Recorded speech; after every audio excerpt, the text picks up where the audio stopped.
On this edition of Outlook TV, Positive Living's Red Fashion Show. Tuck Entertainment brings Drag for Hire. Vancouver's next drag superstar. And much, much more. Hello and welcome to Outlook TV. I'm Rebecca Whyman. And I'm Robert Mackay, and we're the Queer Magazine news show that brings you the stories that matter the most from coast to coast. We're going to kick off this episode here in Vancouver with Sienna Blaze, who saw red in a positive way. Whew, that sounds like a fun razor. Let's check it out. Hey guys, it's Sienna Blaze here at the Commodore Ballroom on Granville Street for this legendary event called Red for the Positive Living Society. Let's go check it out.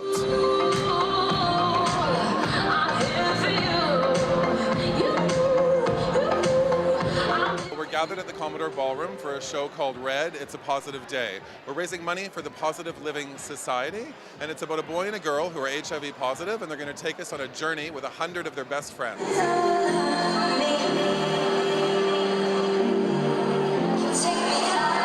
Right now, I feel your true beauty. You are generous, kind, and caring. You support people living with HIV like me and all my Positive Living BC family. Nothing is more beautiful than that.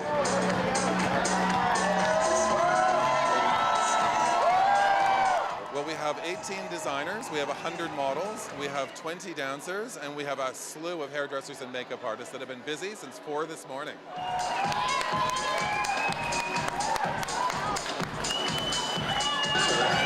Foundation volunteer director. I went to Watts Costumes and they said, what are you looking for? And I said, red. And they said, well, can you narrow that down? And I said, red and fun. So they had a Cardinals outfit and I was like, I don't think so. And some other outfits were really nice, but the vacation food made the pants too tight. So this one doesn't need tight pants. I've been supporting Positive Living BCPWA since the 80s when it was formed. Positive Living is the largest consumer-based organization in all of Canada. It's people that are living with HIV directing and running the organization, and we support those living in BC with our support services. What are the other fundraisers that happen for Positive Living? Well, one of our biggest one is the AIDS Walk, and this year it's called Thrive. AIDS Walk to Thrive. AIDS Walk to Thrive, because we're living with HIV. We need to thrive.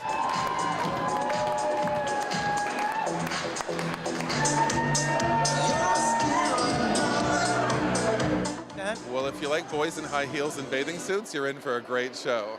It's my favorite thing, so perfect. Thank you very much, I can't wait. Thanks for coming out.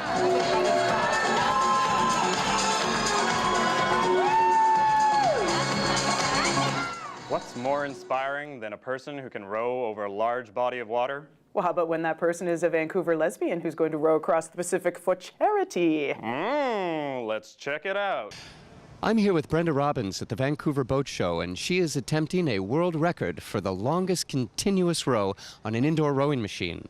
Later this year, she's going to be attempting to row in a 4-person boat from California, 4,000 kilometers all the way to Hawaii. How are you going to get through these next 81 hours? It's going to be a matter of sheer will and determination. Once I pass a 24-hour mark, it's all unknown, and I don't know how my body's going to react. I don't know what's going to come up that could be an obstacle for me, but the objective is to push through, keep going, and that's what I plan to do. The organizers of the Great Pacific Race are putting together a team of women to challenge for the world record for fastest female team across the Pacific. And so there's 4 of us. We're going to be leaving from California and headed to Hawaii. And the record we want to beat for that is 50 days. I don't actually have a history of endurance sports, but I've taken it up just because I'm inspired to do so.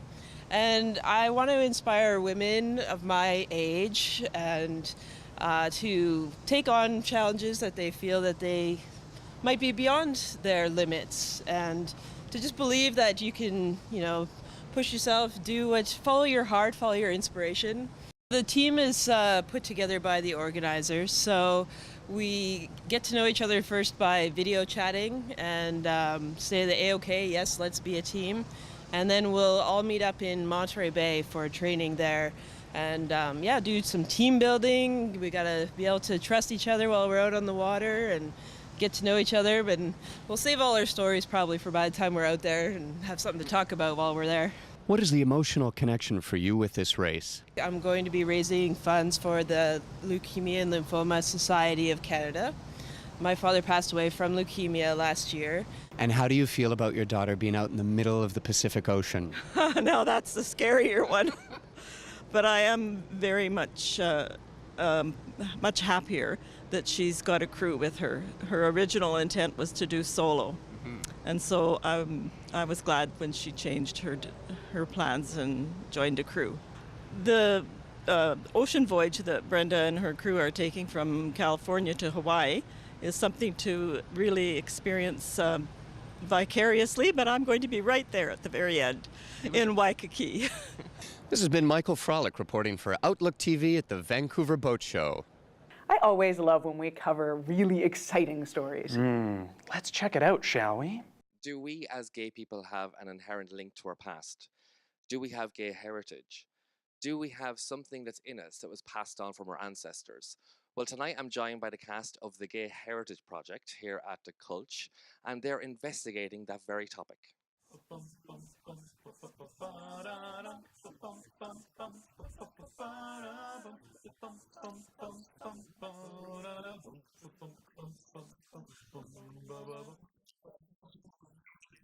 Well, back in 2008, I was doing research on another play, and I started reading about an event in the history of gay men that had a pretty profound emotional impact on me, and it made me want to reach out to these guys, to my fellow theater artists, and to create a theatrical response to what I felt was a disconnect to my own history and a longing to connect.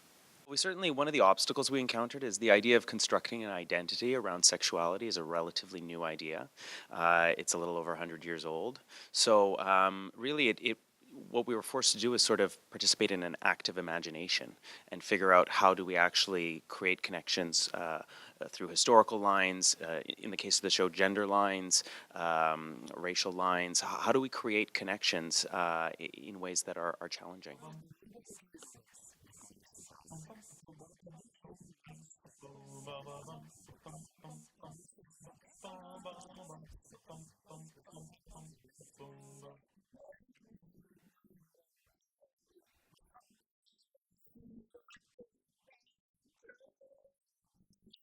I mean, the show is funny, but it's also serious. I mean, the show, because it doesn't have a narrative, it's more of a collage, works in contrast. So, there's light and dark and funny and serious. But I think the issue with sensitive topics and things that are provocative or controversial, the best thing to do is just name it.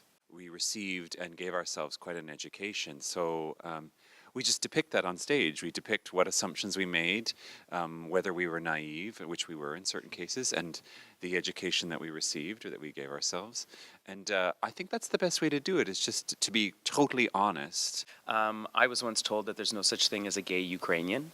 I'm Ukrainian-Canadian by heritage. And so in the piece, I undergo a kind of journey to try to figure out whether I really am a unicorn or whether there are other gay Ukrainians out in the world. And when I come upon what feels like an answer, I think there's a surprising revelation around that.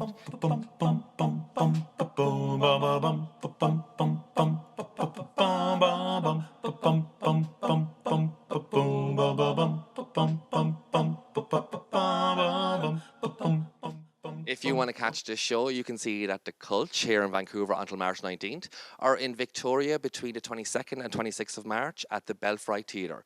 I'm John Paul Payne of Vancouver for Outlook TV. We're going to have to take a little break now. Yes, that's right. Rebecca just found out that the microbreweries are closing down. Run!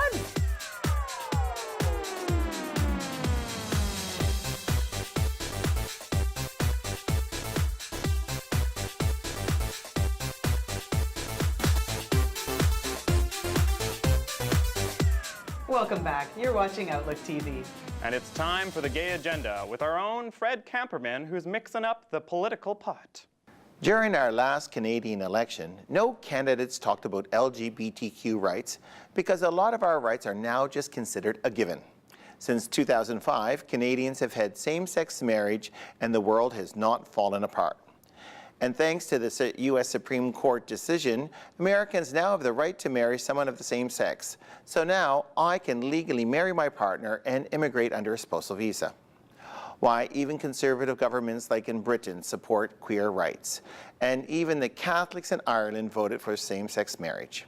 So except for backward countries where you can still be jailed or killed for being LGBTQ, we've been making a lot of progress, except with the Republican primaries. With the U.S. election coming up in November, the Republican Party is working hard to destroy any LGBTQ positive legislation. And they're also trying to get their presidential candidate to repeal legislation that the Supreme Court has already made a decision on. They want a constitutional amendment to ban same-sex marriage. All of them have candidates who are opposed to gay rights, and their campaigns are to appeal to the evangelical right. With one of the most conservative judges, Scalia, now dead, this open seat is critical to the LGBTQ rights. One of Obama's duties is to appoint a judge. The Republican-controlled Senate said no matter who Obama appoints, they will block it. So you can understand why the average American is fed up with politics and they want an outsider, say somebody like the Donald. But the orange is not the new black. And even Donald said that he would appoint a Supreme Court judge to overturn any ruling. Republicans will do anything to kill LGBTQ rights, just to please the evangelical right. Why, even Caitlyn Jenner, a staunch Republican, doesn't like the idea of same-sex marriage. And as a friend of mine said, even after sex change and all, Caitlyn Jenner is just really an old, rich, white Republican, and in no way the voice of the LGBT community. Why, in 28 states, you can still be fired for being queer. So, it is in troubling times like this, or what we normally call the Republican primaries, that we turn on the radio and TV or the internet and listen to them spewing anti-LGBTQ hatred. How they have to protect their rights to hate queers, or as they call it, religious freedoms. And if you criticize that, then you are persecuting them. But we have to think about the children. Kids have to listen to this hate until November. And if the Republicans get in, well, then we'll have to listen to it for another 4 years. My solution is simple and very grassroots. Just how the Pink Shirt campaign got started in a small Nova Scotian town. They singled out the bullies, and now, all by wearing pink, and now it's spread internationally. My idea is QT, or Queer Tuesday. It would be just like TBT, or Throwback Thursday, where you post old pictures of yourself, but in QT, Queer Tuesday, everyone will post something LGBTQ related. It could be anything really, like a rainbow flag, a unicorn, or a picture of your favorite lesbian, Katie Lang. If every Tuesday, or Queer Tuesday, people post positive LGBTQ images, children will see another side of our community, instead of the hate that the Republicans put out on a daily basis. So please join the QT, or Queer Tuesday, this week and post positive LGBTQ images and show your support. I'm Fred Camperman, and this is my gay agenda. What do you call a gaggle of drag queens who get together? Tuck. Drag for hire. Okay. We're here at the Emerald Room Supperclub to attend the Tuck Entertainment launch party. Tuck Entertainment is about lifting up the drag community into something even bigger and brighter. Tonight is our introducing the Tuck Girls. So we have 7 Tuck Girls that we're very excited about, and they all vary in amazing talent, and we have the best of the best drag queens in Vancouver. The Emerald is in Chinatown. It's a strange little spot that it was dormant for 14 years when we found it. We took it over about 2.5 years ago, renovated it, and it's sort of, you know, Mad Men meets Old World Vegas. Yeah, come on up to it. Bring the talented, most gorgeous, diverse queens together because there's a need for it. People are constantly calling up saying, I need a Marilyn Monroe, and I need a Cher, and I need a... And we've got them all. We've got them all. Doing lots of impersonations, impressions, some comedy routines. I do quite a lot of different things. So I'm hoping to find more inspiration and more venues to work in and more incredible adventures to be a part of with this incredible agency. You know, you can expect probably a costume malfunction like that just happened right now. You can expect some glorious Tina Turner, actually, if I'm gonna you know, give it up. It's a great opportunity for a bunch of us to come together who have very different aspects and creativity towards the drag community and performance-wise, and we get to all come together on the same stage. I'm bringing my big dance styles, my big numbers, and just my high energy that I always have during my shows. It's a great way to keep our personalities as a drag queen ourselves, to emulate it into anything we want, and we're going to be doing a lot of impersonations through these things.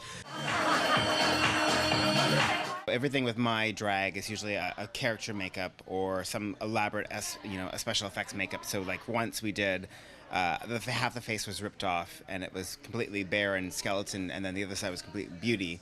When you have 7 queens in one room, antics are bound to happen.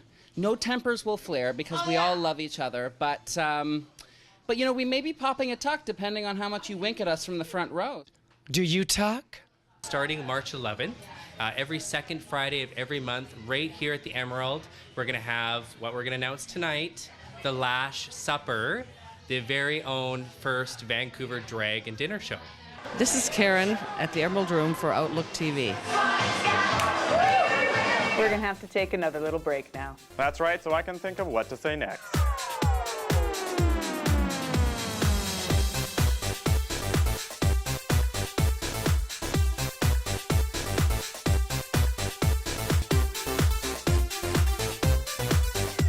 Welcome back. You're watching Outlook TV.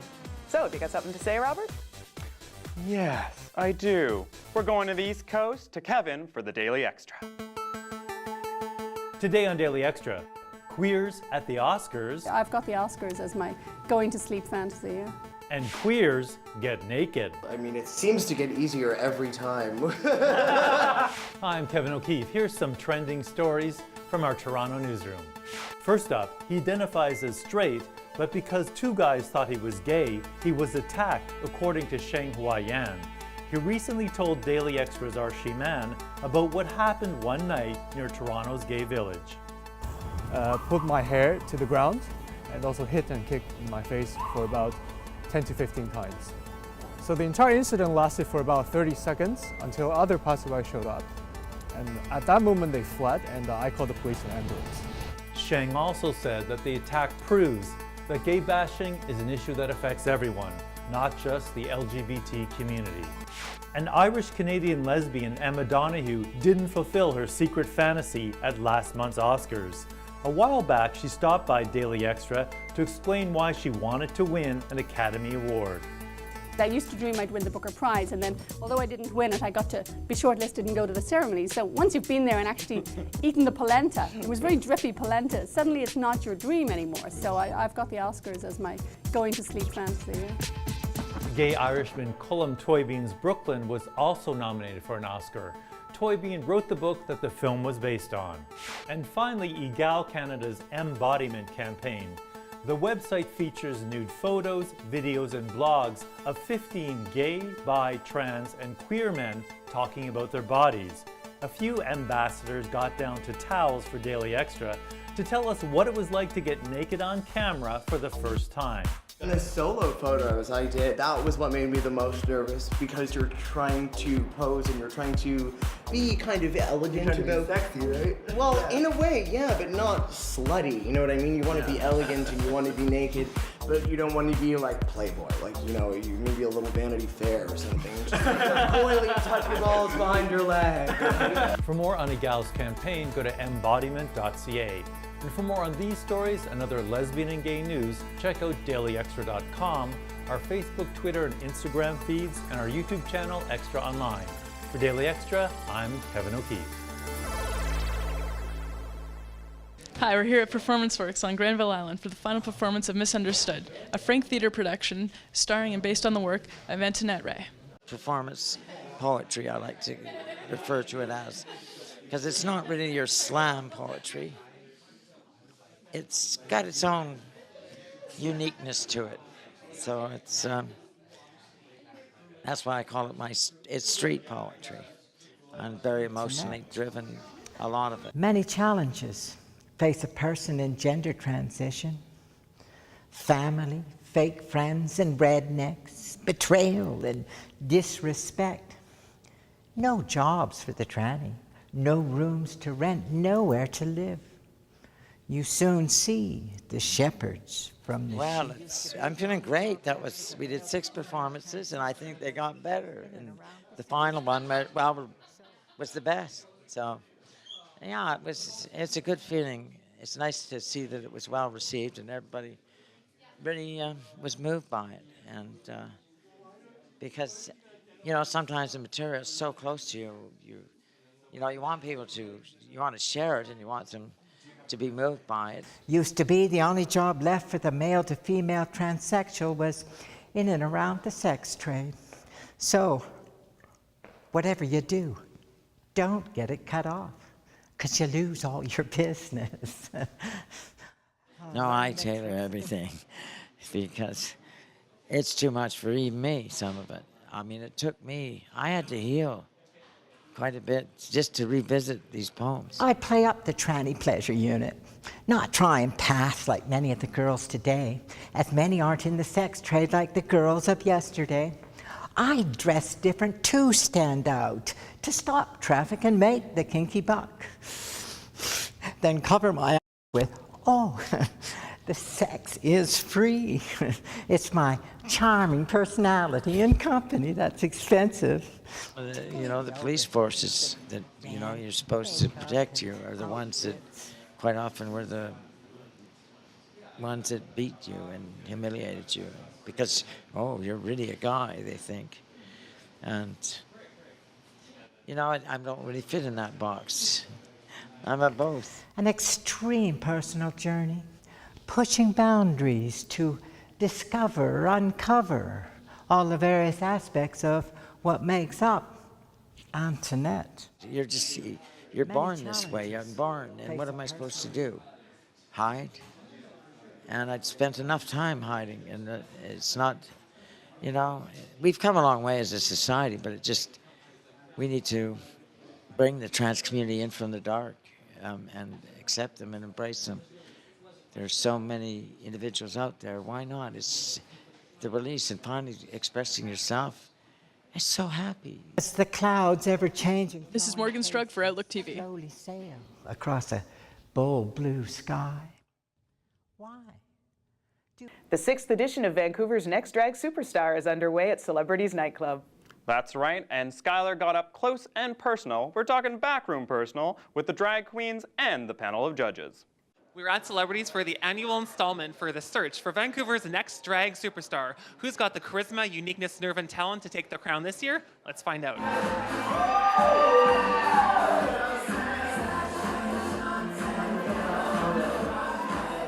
Judges get 50% of their votes by scoring on their critiques, their hair, makeup, stage performance, and then the audience is the one that sways the vote for the other 50% on who they want to win.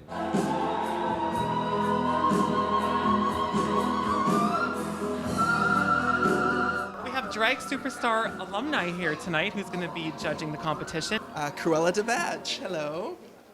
How are you tonight? I'm fabulous. I'm here in my old news. I've just come to support the contestants.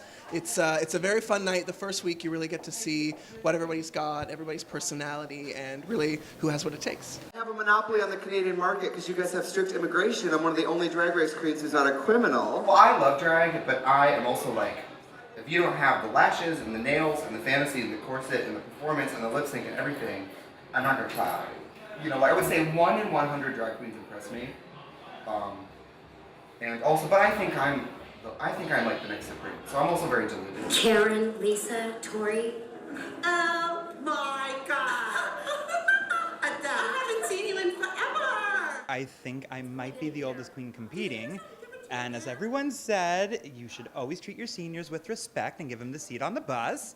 And since there's not a bus, but we got a crown, you should just give it to me before I die. Teach these young girls a thing or two.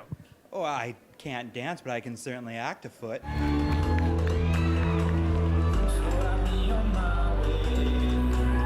Time for kings to rule the city for a bit, and I was born on this stage last year, and I'm coming back with a vengeance this year. I'm going to prove to them what it's worth.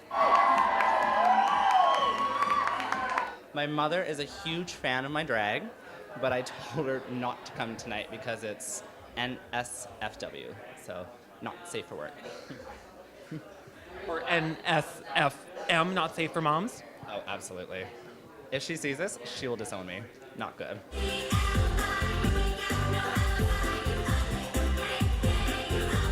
Tonight is the night that one of the 8 contestants is going to join the illustrious ranks of myself, Anita Wiglet, Cruella De Vag, and Jane Smoker as Vancouver's next drag superstar. Who's it going to be? I'm so excited to find out. It was the prime of Mila Dramatic, who was crowned Vancouver's next drag superstar 2016. For Outlook TV, this is Skylar Bear in Vancouver. Unfortunately, that is all the time we have for this edition of Outlook TV. Thank you so much for joining us. And if you're connected to the Intertubes, remember to like us on Facebook and follow us on Twitter. And if you'd like to volunteer with us, shoot us an email. Do it. We're fun. Super fun. Thanks again. I'm Rebecca Whyman. And I'm Robert Mackay. Stay fabulous, Canada.